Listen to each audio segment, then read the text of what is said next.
از این شخصی که از خستگی بسیار زیاد در میکروبون خارج برده دفلکه چگرم خوشت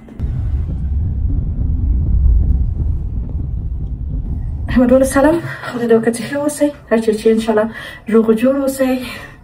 دومه ولی واسه نکی گتیلا رسم دقیق گروه گل کم جان دیگه کمره وی کنید روالم دا زیتون خالی بتگدم دا دی گروپ لایت لگه دلایده دی گروپ لایت لگه دلایده اسمانه خو خرده تست بگی نه دا گروپ لگه دلایده دلتم انکاس ورکه بیاد نسمیو صدف گفتیم موضوع تاسو شرکت کردم تاسو خپل نظر را ته وایي کومنټ وکړئ خیر ته ډیره ګټه وکړي کله کله داسې حالت سره تاسو مخ شوی چې باید یو کار ترسره کړئ مثلا کار مو پلان کړی دی هغه ستاسو دنده ده وظیفه مو ده چې باید وکړئ یا کور کې اوسئ یا د کور بهر اوسئ هر څه اوسئ ولې ځینې وخت سړی داسې هېڅ بل تکلیف ونه لرئ ناروغه شوي هم اوسئ ولې هېڅ شمه ونه لرئ هېڅ مو له لاسه ونه نیسئ هغه کار ترسره کړئ دقیقا زه نن همداسې ورځ مې تېره کړله سهار کله چې بمنت خوش خبرانه خلاصه شوله کور ته لاړم سره له دې چې دوه کاره نور مې اړین درلودل چې باید هلته لاړه شم ولې کنسل مې کړل مستقیم لاړم کور ته بیا مې هم په کور کې ونه کړی چې ښه ورځ ولرم یا حداقل خپل د کور کارونه په سمه توګه وکړم یو رقم کسل یو رقم داسې هېڅ ته مې هم لاس نه ورځي چې هغه کار ترسره کړم زه نه پوهېږم چې ستونزه ده څه وي حالانکې روغه جوړه یم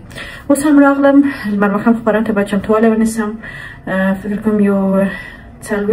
50 دقیقې پاتې دي خپرونې ته البته تر اوسه هېڅ آمادګي نه ده نیولې اوس هم هماغه یو حالت کې یم ولې دا چې وظیفه مې ده داسې مسؤلیت مې دی مجبور یم چې ځان تیار کړم مجبور یم چې لاړ شم خپرونه مخته یوسم هغه هم په ښه شکل مهم تاسو حتما خپل نظر سره شریک کړئ چې کوم وخت داسې یو حالت سره مخامخ شوي یئ که شوي یئ څه د حل لاره مې ورته پیدا کړې ده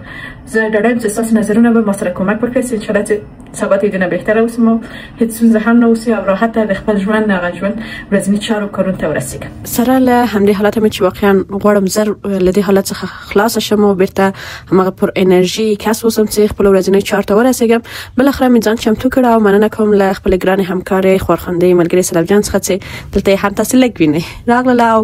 یو څه خبرې را سره وکړلې زما ذهن هم یو څه بدل کړ طبعا چې د نورو کسانو سره په خبرو کولو سره انسان انرژي ترلاسه کوي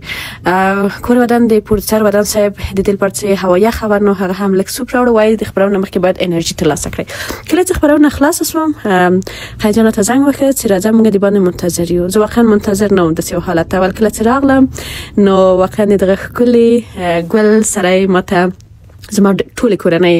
قاضیان هورجان موسی جان ځانګړی احساس راوبخه د دسمبر اوله زمونږ د کوژدې ورځ وه یعنی تقریبا وکاله کېږي چې وکاله زمونږ د کوژدې نه تېر شول او د 2018 کال د دسمبر په لومړۍ